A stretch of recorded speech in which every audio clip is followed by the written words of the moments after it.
It's not new that DC fans have suffered from canceled movies or projects that have been forgotten. Warner has missed several opportunities to produce films that could have become true classics in the world of comic book movies, and in some cases, it may have even saved us from questionable productions. And thinking about all of this, I thought, why not gather several of these films that have become urban legends within Hollywood and make a little list here for you. But before we begin, please leave a like on the video to support our content, alright? 1. Justice League Mortal. In 2007, George Miller, director of the entire Mad Max franchise and also Happy Feet, was leading a major Justice League project that aimed to become a big franchise that would eventually spawn solo films for each of its characters. Pre-production began in October 2007, and a complete cast was announced. Filming was supposed to start in February 2008 in Australia, with a budget of $220 million,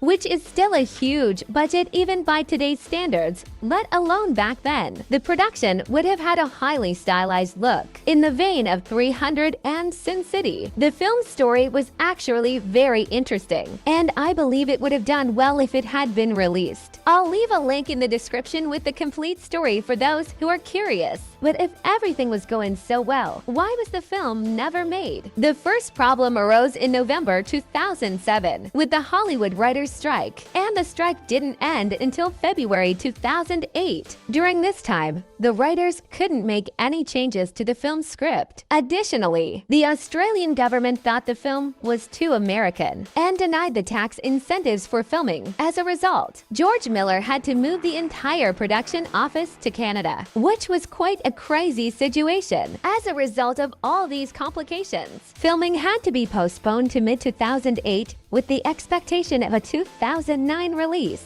But just when the film was about to resume production, Warner had just released The Dark Knight, which was a huge success both critically and commercially, and had a much darker tone than Miller's League, making the film feel somewhat dated in its ideas. Additionally, having two Batmans at the same time for that period would have been confusing for the general audience. 2. Justice League Dark. In 2012, Guillermo del Toro had a ready script for the DC Supernatural team, with a strong focus on horror and featuring John Constantine as one of the protagonists, alongside Zatanna, Swamp Thing, Deadman, Etrigan, and possibly other characters from the DC mystical universe. Some time ago, a few concept art pieces for the film surfaced, suggesting some actors for the roles. Unfortunately, Del Toro seems to have had some creative differences with the studio, as the DC cinematic universe was just starting at that time, and the director ended up leaving the project. It's extremely sad because this film had huge potential with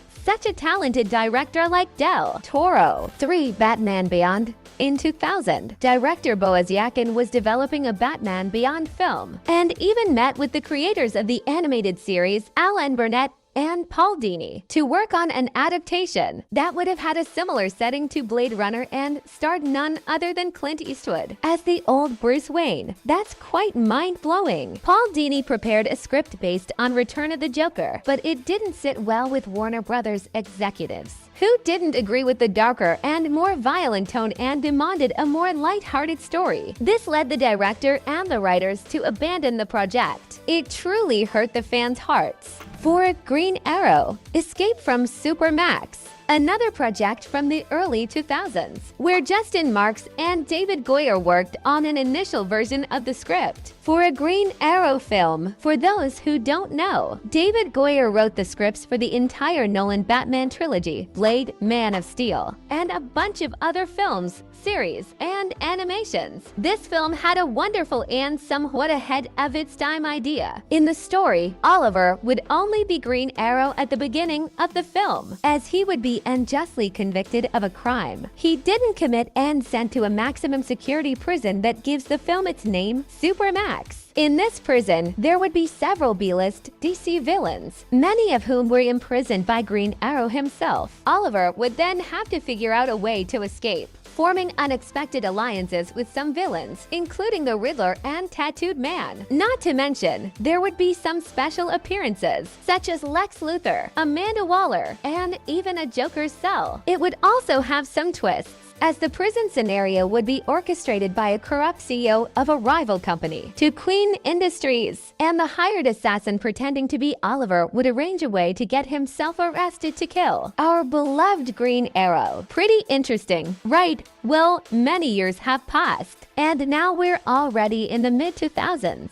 and it seemed like the film's idea was losing traction within the studio. Not even a reliable source can say for sure why the film never moved forward. There are rumors that at the time this script was developed, Warner Brothers executives weren't very interested in films that weren't about Batman or Superman, or that it was considered too risky, since Green Arrow would only wear his superhero costume at the beginning of the film, which could hinder marketing it as a superhero movie. 5. Deathstroke. My friends, this was a film I really wanted to see. Deathstroke is a character with tremendous potential to make an action movie with even more badass scenes than John Wick. This project would most likely take place within the Snyderverse, as Joe Manganiello was involved, and the director in charge was Gareth Evans, who directed the Raid 1, 2, and 3. If you haven't seen those action scenes on YouTube, you should check them out. They're absolutely incredible, with some mind-blowing choreography. From what it seems, based on some interviews with Gareth Evans, it would be a film that explored Slad's origins and would be quite lean, with a runtime of less than 2 hours. Well, as this story is recent, some of you might imagine there were happening various changes behind the scenes, such as Ben Affleck's departure, as Deathstroke was a central character in the Batman film that Affleck was going to direct, write, produce, and star in. And that was the video, friends. I hope you enjoyed this list of many lamentable cases. If you liked it, don't forget to share it with a friend who has suffered from the cancellation of a DC film. Thank you very much for watching. Until next time.